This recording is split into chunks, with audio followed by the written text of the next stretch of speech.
الرحمن الرحیم اللہم صلی علی محمد وآل محمد۔ مومنین اکرام، جس طرح آپ کو معلوم ہے کہ نماز کے احکام تفصیلی طور پر جاری ہیں تاکہ ہماری موجودہ اور آنے والی نسلوں کو انشاءاللہ یہ ویڈیوز دیکھ کر تفصیلی طور پر نماز اور عبادات کا علم ہو جائے، ان کو کسی مسئلے کی ضرورت نہ پیش آئے دوبارہ پوچھنے کی۔ ہماری یہی کوشش ہے حتی الامکان کہ ہر حکم کو جو ضروری ہے معلوم کرنا اس کو بتا دیا جائے۔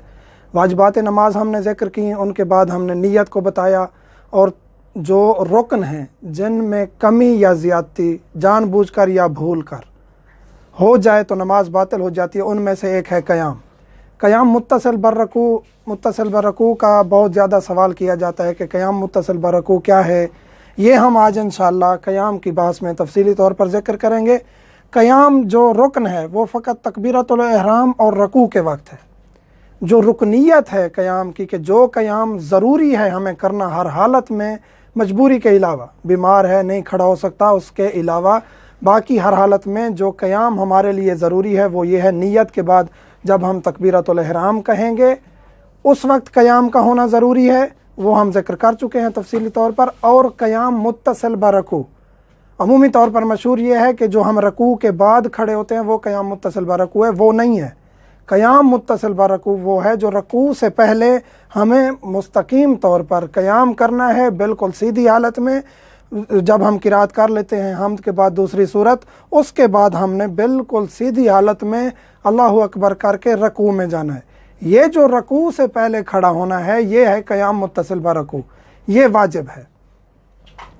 رکوع کے بعد والا قیام رکن نہیں ہے۔ رکوع کے بعد ہم جو اٹھتے ہیں وہ قیام رکن نہیں ہے۔ اگر بھول کر آپ وہیں سے سجدے میں چلے گئے ہیں تو آپ کی نماز درست ہے، آپ وہاں سے غفلتاً سجدے میں چلے جائیں گے، ڈائریکٹ رکوع کے بعد کھڑے نہیں ہوئے تو بھی آپ کی نماز درست ہے۔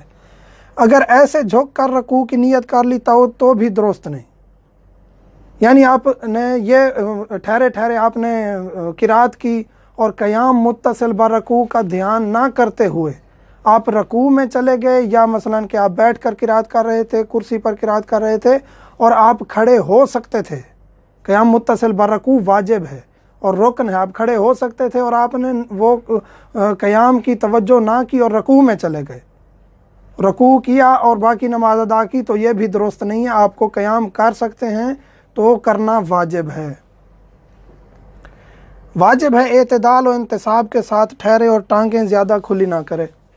واجب یہ ہے کہ اعتدال اور انتصاب کے ساتھ ٹھہریں اور ٹانگوں کو بہت زیادہ کھلا